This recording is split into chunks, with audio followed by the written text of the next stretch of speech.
अस्सलाम वालेकुम। बिस्मिल्लाहिर्रहमानिर्रहीम। पारा 12, सूरा 11, सूरा हूद। तुम रोजी कमाने से ज़्यादा इसकी फ़िक्र करो कि तुम्हारा अमल ज़्यादा से ज़्यादा अच्छा हो। याद रखो, अल्लाह ने तुम्हारी रोज़ी का बेहतरीन इंतज़ाम यूं ही नहीं किया है, उसने ये सारा इंतज़ाम तुम्हारे अमल का इम्तिहान लेने के लिए किया है। सब्र करो और नेक अमल करो। परेशानी आए तो मायूसी और नाशुक्री का प्रदर्शन मत करो, और अल्लाह नेमतों से नवाजे तो खुशी के मारे आपे से बाहर ना हो जाओ। आखिरत के लिए जीना सीखो। जो लोग सिर्फ दुनिया और दुनिया की रौनकों के लिए जीते हैं, उनको जो भी मिलता है वह यहीं मिल जाता है।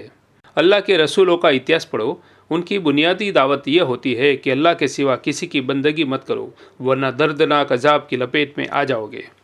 नूह के वाक़ये से सबक लो।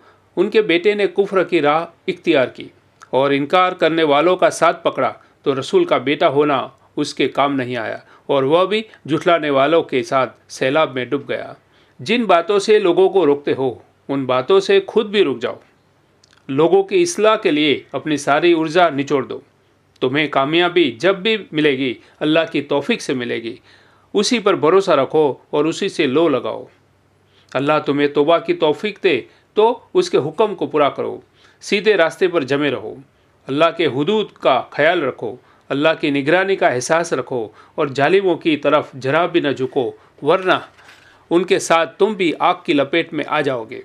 दिन में भी और रात में भी नमाज़ें पढ़ो। नेकियों का एहतिमाम करो। नेकियां बुराई को दूर कर देती है। अल्लाह की हिदायत से जहन को रोशन रखो। सब्र से काम लो। ज़िंदगी में अच्छे से अच्छे काम करो। अल्लाह तुम्हारा इनाम बर्बाद नहीं करेगा। बुरे कामों से और ज़मीन में फसाद फैलाने से लोगों को रोकते रहो। चाहे लोग बुराइयों में लिप्त रहे और ऐश व इसरत में डूबे रहे, मगर तुम अपनी जिम्मेदारी अदा करते रहो। अल्लाह की किताब में रसूलों के किस्से पढ़ो। इन किस्सों से तुम्हारे दिलों को मजबूती हासिल होगी। तुम्हें हकीकत का इल्म मिलेगा, नसीहत और याद दहानी हासिल होगी। बिस्मिल्लाहिर्रहमानिर्रहीम। सूरा 12, सूरा यूसुफ। शैतान से हमेशा होशियार रहो। शैतान इंसानों का खुला दुश्मन है। वह भाई को भाई से लड़ा देता है। उसकी चालों से बहुत ज़्यादा चौकन्ना रहने की ज़रूरत है। ज़िंदगी अच्छे से अच्छे तरीके से गुजारने की कोशिश करो। अल्लाह तुम्हें इल्म व हिकमत से नवाजेगा। अल्लाह की नेमतों को याद करो और उसका शुक्र अदा करो। अपने दिल में अपने मोहसिन से मोहब्बत के चिराग रोशन करो। ये चीज़ तुम्हारे रब की बुरहान बनकर तुम्हें हर तरह की बदी और बेहयाई से महफूज रखेगी। यूसुफ से सीखो कि अल्लाह के नेक बंदों की क्या शान होती है कि वे दुनिया की हराम लज्जतों के मुकाबले में जेल की तकलीफ़ों को सीने से लगाते हैं। दुनिया हैवानी लज्जतों की तरफ दौड़ रही होती है और वे हैवानी लज्जतों से दूर रहने में लज्जत महसूस करते हैं। कई वर्ष जेल में गुजार देते हैं, लेकिन एक लम्हे के लिए भी हराम लज्जत गवारा नहीं करते।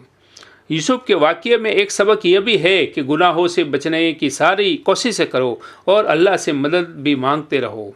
यूसुफ से सीखो कि किस तरह अच्छाई की सिफत पर कायम रहा जाता है।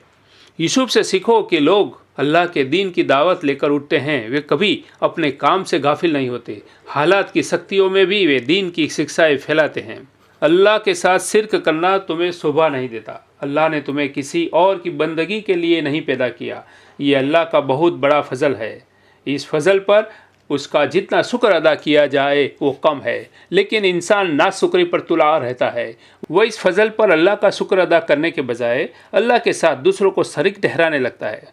अक्ल से काम लो और सिर्फ अल्लाह की बंदगी करो।